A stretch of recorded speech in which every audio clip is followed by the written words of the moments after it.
Subscribe कीजिए knowledge नेटर channel को और बेल आइकन को दबाइए लेटेस्ट नॉलेज रिलेटेड वीडियोस देखने के लिए। Welcome to knowledge netter. आज का हमारा टॉपिक है क्रॉस मल्टीप्लिकेशन मेथड।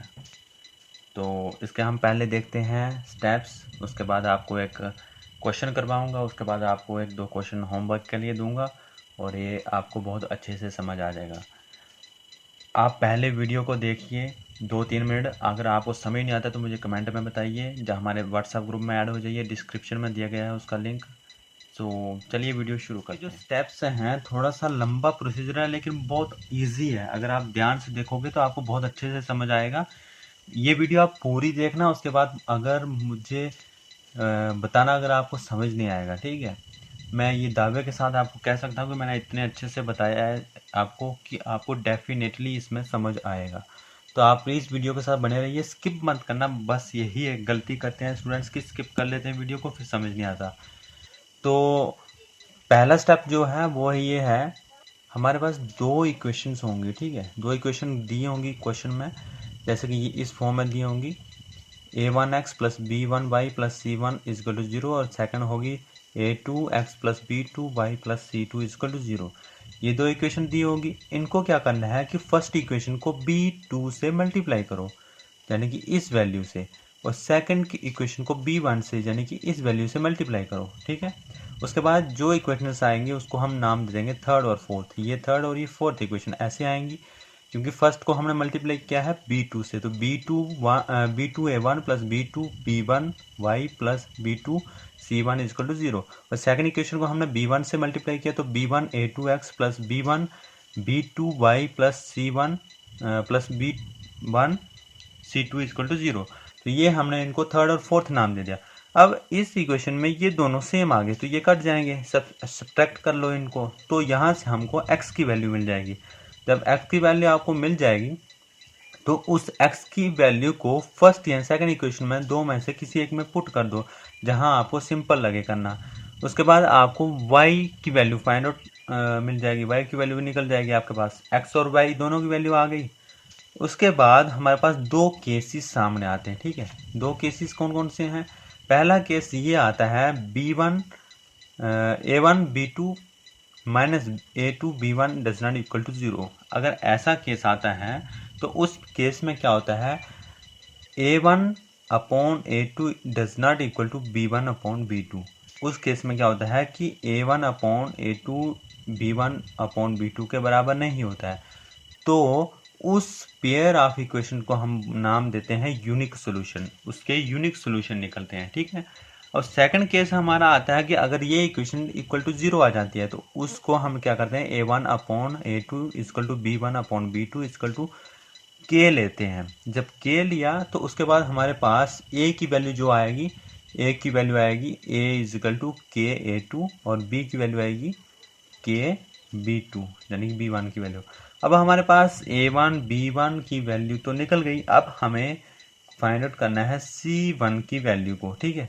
तो c1 की वैल्यू को फाइंड आउट करने के लिए हमारे पास क्या होता है कि हम इन्हीं a1 और b1 की वैल्यू को फर्स्ट इक्वेशन में सब्स्टिट्यूट करते हैं। जब फर्स्ट इक्वेशन में सब्स्टिट्यूट करते हैं तो हमारे पास ये इक्वेशन बनती है कि a2x plus b2y plus c equal to 0।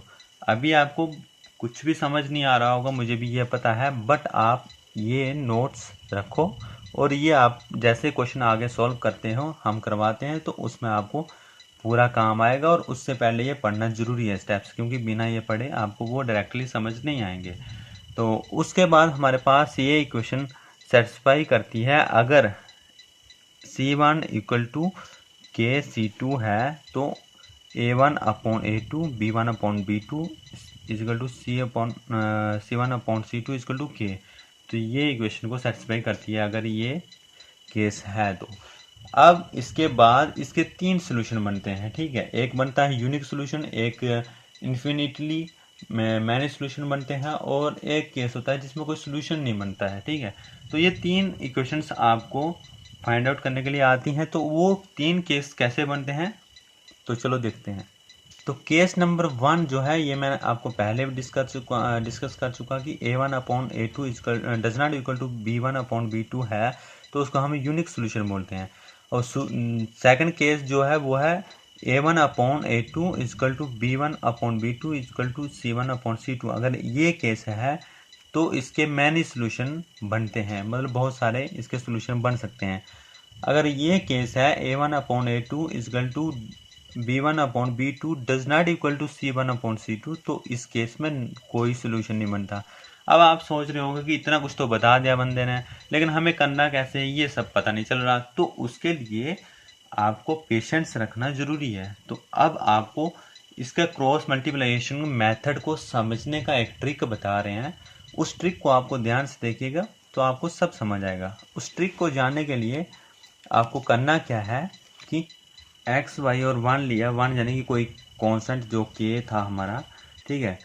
तो x के नीचे हम लिखेंगे b1 b2, इसके नीचे c1 c2 और 1 के नीचे हम लिखेंगे a1 और a2, ठीक है। तो इनका क्रॉस मल्टीप्लाई करना है, यानी कि x डिवाइडिंग बाई b1, इसका मल्टीप्लाई c2 का, ये देख रहे हैं आप, ठीक है। माइनस, निशानी हमेशा माइनस की लगेगी, साइन हमेशा माइनस का लगेगा, माइनस ये b2 c1। हमेशा ये याद रखिएगा कि ऊपर से नीचे मल्टीप्लाई और नीचे से ऊपर मल्टीप्लाई, ऐसे, ठीक है। तो x/b1 c2 minus b2 c1 equal to क्या होगा, y/c1 minus a2 c1 a2 minus c2 a1 multiply करके, और 1/a1 b2 minus a2 b1। ये इक्वेशन सबसे इम्पोर्टेंट है इस पूरे टॉपिक के लिए, ठीक है। और इसमें से 101% क्वेश्चन आपको एग्जामिनेशन में मिलेगा, पक्का आएगा, ये आप नोट कर लो, ठीक है। तो ये समझना आपके लिए बहुत ज़रूरी है। इसके बाद हम लेते हैं इसका एक क्वेश्चन, जिससे आपको पूरा ये जो अभी तक कुछ भी समझ नहीं आया तो पूरा अब आपको समझ आ जाएगा। तो चलिए क्वेश्चन लेते हैं। ये है हमारा question, find pairs of linear equations by using cross multiplication method. तो ये हमारे पास दो इक्वेशंस दी गई हैं। आप सोच रहे होंगे कि इन दो इक्वेशंस को हम एलिमिनेशन मेथड या सब्स्टिट्यूशन मेथड से भी सॉल्व कर सकते हैं और x और y की वैल्यू फाइंड आउट करके ख़त्म कर सकते हैं। बट कंडीशंस ये हैं कि उन्होंने लिखा है by using cross multiplication method. तो एग्जामिनेशन में भी आपको ऐसे ही लिखा रहेगा कि आपको इस मेथड से सॉल्व करना है, तो आपको उसी से करना है, ना कि दूसरा मेथड लगा के। तो हम चलते हैं इसके सोल्यूशन की तरफ। जो मैंने पहले आपको स्टेप्स करवाया उसमें स्टैंडर्ड इक्वेशंस इसकी लिखी हैं, वहाँ से कंपेयर करके आप देख सकते हैं। a1 इजकल टू, यानी कि ये वाले a1 इजकल टू 1, यहाँ पे कुछ नहीं है तो ये 1। b1 इजकल टू यानी माइनस का 3, ठीक है, इसके साथ कांस्टेंट माइनस का 3 है। c1 इजकल टू -3, ये वैल्यू है। a2 इजकल टू 3, यहाँ पे 3 है। b2 इजकल टू -9, ये रहा -9, और c2 इजकल टू -2। ये हमने सबकी अलग अलग करके वैल्यू लिख दी। अब हमें देखना है कि a1/a2 क्या है, b1/b2 क्या है, c1/c2 क्या है।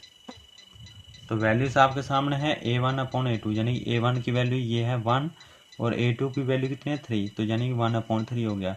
और b1/b2 यानी कि -3/9, -3 माइनस कट गया, 3 1 3, 3 3 9, यानी 1/3 इसका भी आंसर। c1/c2 कितना आया हमारे पास 3/2, यानी कि माइनस कट गया, 3/2 आ गया।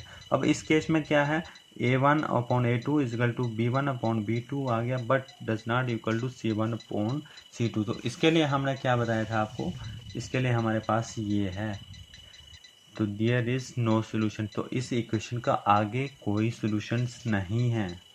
तो आपको ऐसे करके लिखना है a1/a2 equal to b1/b2 does not equal to c1/c2। तो इस केस में हमने पहले ही पढ़ा है, तो अगर ऐसी कोई इक्वेशन हमारे पास आती है तो उसका कोई सोल्यूशन नहीं होता है, ठीक है। तो इसको आपने यहीं स्टॉप कर देना, यहीं तक इसका सोल्यूशन है। अगर एग्जामिनेशन में ऐसा कोई क्वेश्चन आता है तो आपके लिए बहुत आसान हो जाएगा, बस इतना ही सॉल्व करके उसको रख देना है। अब हम इसका नेक्स्ट क्वेश्चन लेंगे कोई एक की जिसके सोल्यूशंस होंगे, उसको कैसे फाइंड आउट करना है वो मैं आपको बताने जा रहा हूँ। तो उसको ध्यान से देखिएगा आप, कि बहुत इंपॉर्टेंट है वो जानना। ये लिया हमने सेकंड क्वेश्चन। इसमें हमारे पास दो इक्वेशंस दी गई हैं, 2x + y = 5 और 3x + 2y = 8। तो यहाँ पे इक्वल टू करके दिया है c की वैल्यू, तो उसको हमने इस साइड लेना है और फिर उसको सॉल्व करना है, क्योंकि स्टैंडर्ड इक्वेशन हमारे पास ये होती है ax + by + c = 0। तो हमने इस तरफ लिया सी को, तो क्या बन गया 2x plus Y minus 5 is equal to 0, 3x plus 2y minus 8 is equal to 0।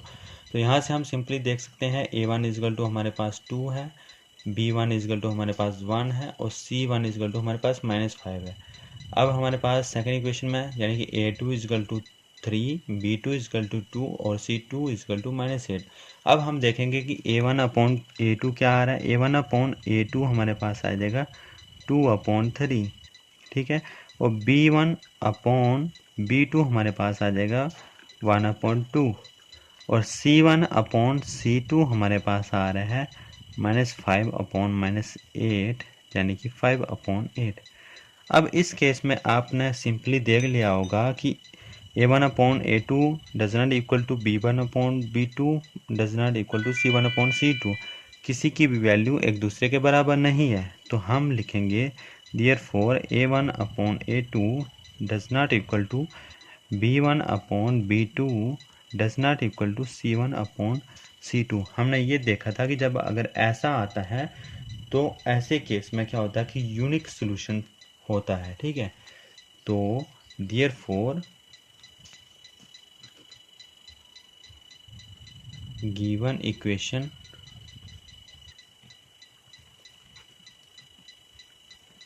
Have unique solution, ठीक है। तो इसका यूनिक सॉल्यूशन क्या है वो हम फाइंड आउट करेंगे। तो उसको फाइंड करने के लिए मैंने आपको सिंपल ट्रिक बताया था कि आपको करना क्या है।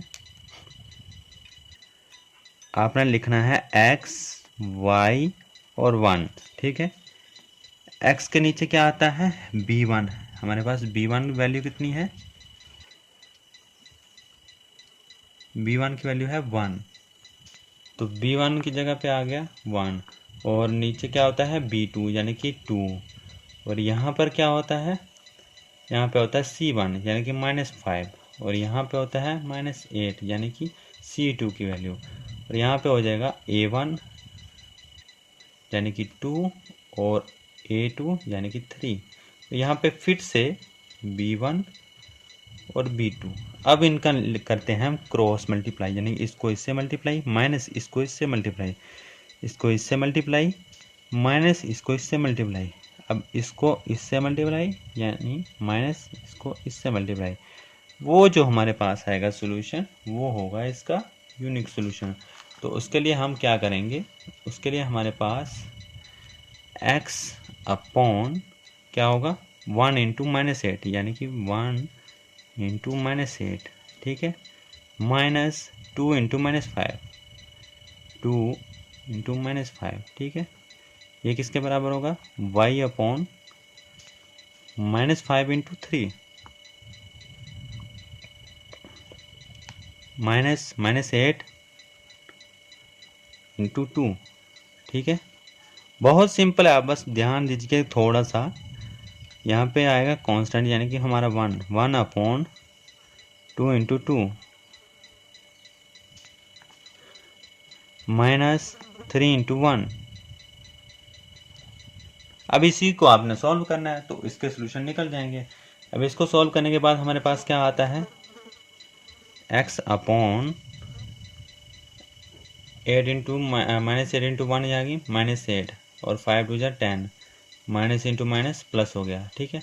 y अपॉन 15, 5 इंटू 3 यानी कि माइनस का 15 माइनस का 5 था और 8 माइनस का है और इधर भी माइनस है, या माइनस इंटू माइनस प्लस हो गया और 8 टू 16 आ गया, ठीक है।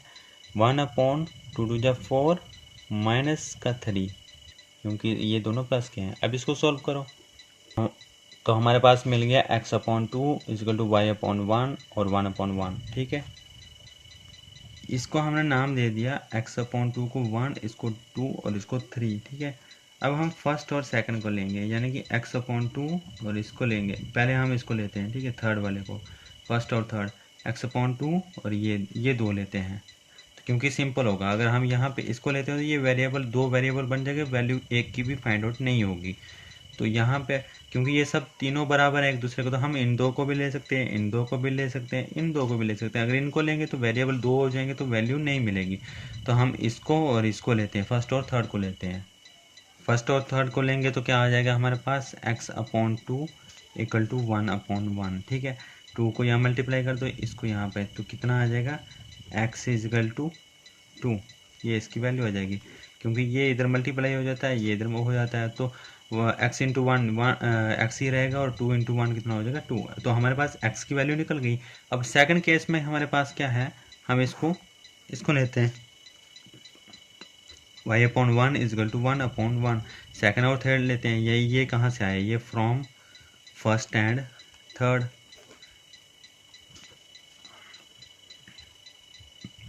ये फ्रॉम सेकंड एंड थर्ड, इनको सेकंड और थर्ड से ले लिया, तो y इज इक्वल टू कितना आ गया, y इज इक्वल टू 1 आ गया, क्योंकि 1/1 1 ही रहेगा, इसके अपॉन में 1 है तो इसकी भी वैल्यू 1 ही रहेगी। अब ये हमारे पास निकल गया इसका solution, x is equal to 2 आ गया, y इज इक्वल टू 1 आ गया, और यही इसका आंसर है। ठीक है, सो उम्मीद करता हूँ कि आपको बहुत अच्छे से समझ आ गया होगा। फिर भी अगर कोई डाउट है तो डिस्क्रिप्शन में दिए गए लिंक पर क्लिक करके आप व्हाट्सएप ग्रुप में ऐड हो सकते हैं। कमेंट बॉक्स में बताइए। वीडियो थोड़ा सा लेंथी था बट करना बहुत ज़रूरी था, और ये लेंथी थोड़ा सा है बट इजी है। अगर आप करोगे, 1-2 बार करोगे, 1-2 क्वेश्चन करोगे तो आपको बहुत अच्छे से समझ आ जाएगा। इसी क्वेश्चन को रिपीट करिए, जो मैंने करवाया है एक बार देख के करिए, दूसरी बार आप खुद करेंगे तो आपको डेफिनेटली आपको समझ आएगा। तो thank you so much for watching this video. अगर अच्छा लगे तो लाइक, शेयर, सब्सक्राइब जरूर करके जाना।